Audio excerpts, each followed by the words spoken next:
Mchungaji Helebeth hana kosa lolote, hana hatia yoyote. Hivi kwa nini tawala, wenye mamlaka, mtu mwema, mtu ambaye atatokea akajaribu kutaka watu wawe na chembe za ubinadamu, watu wasiwe wanaumizana, watu wawe na huruma juu ya watu wengine, asiweko mtu wa kumuumiza mtu mwingine? Kwa nini huyo mtu ndio anaonekana mbaya? Kwa nini huyo mtu ndio anaonekana hafai, hatakiwi kuishi? Haiwezekani. Huyu mtu wa Mungu hana hatia, hana hatia. Huyu mtu wa Mungu hana hatia, hana hatia. Ni kwa kosa lipi? Ni kwa klipu ipi ambayo kwa hiyo inamthibitishia kwamba huyu amefanya makosa? Je, ni kusema tu kwa habari za watu tuishi kwa haki, asiweko kiongozi, asiweko mtu yoyote ambaye kwa huyu atamfanya mwingine atakavyo, atamwona mwingine sio kitu? Maadili kuna vikao kadha wa kadha, serikali inakaa pamoja na viongozi wa dini kwamba kemeeni jamii, kunakuwa na momonyoko wa maadili, kunakuwa na uvunjifu wa maadili.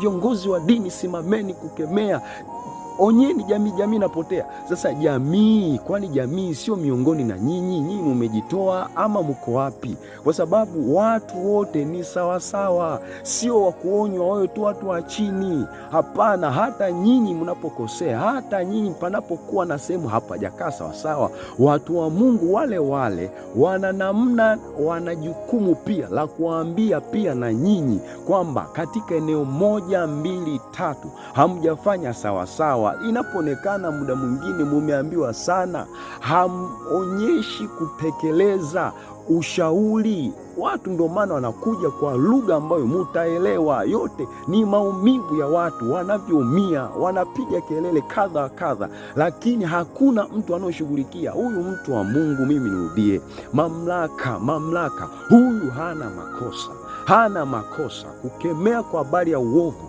kukemea kwa habari ya upotovu, huo ndio ubinadamu, huo ndio ubinadamu. Kwa sababu hakuna mtu ambaye anafurahi mambo yanapoenda vibaya, hakuna mtu ambaye anafurahi mtu mwingine anapoharibikiwa. Yaani hauwezi ukawa wewe na furaha unapomfanyia mtu mwingine ubaya kama mtu mwingine unamuuma, ubaya kama mtu mwingine unasababisha maumivu kwake. Hivyo unavyomsababishia mwingine haipendezi, na wewe ukifanyiwa lazima utakuwa unaumia, unajisikia vibaya. Huyu mtu wa Mungu hana makosa. Mamlaka, tawala, mumwachilie kwa jina la Bwana, mumwachilie kwa neno la Kristo, mumwachilie kwa mamlaka na nguvu ya Mungu, mumwachilie. Hana makosa, hana makosa, hana hatia. Huyu mtu wa Mungu hana hatia. Mutajichumia laana bule, mutajichumia laana bule. Munatengeneza mazingira magumu, muda mwingine munatuwekea na vitisho, yani munatutengenezea mazingira. Hapana. Ubinadamu ni kuonyana, ubinadamu ni kuonyeshana wapi ambako hatuendi vizuri, ili tuwe na mtazamo mpya. Kile ambacho wewe unajisikia vibaya kutendewa, familia yako isitendewe, basi hata mtoto wa mwenzako usiruhusu hivyo. Maumivu ni yale yale. Mimi niwaonye, niwaambie, niwasihi kwa mamlaka ya Mungu, kwa mamlaka neno la Mungu. Mwachieni huyu mtu wa Mungu, mwachieni mchungaji Helebeth Mlelwa. Hana kosa, hana hatia.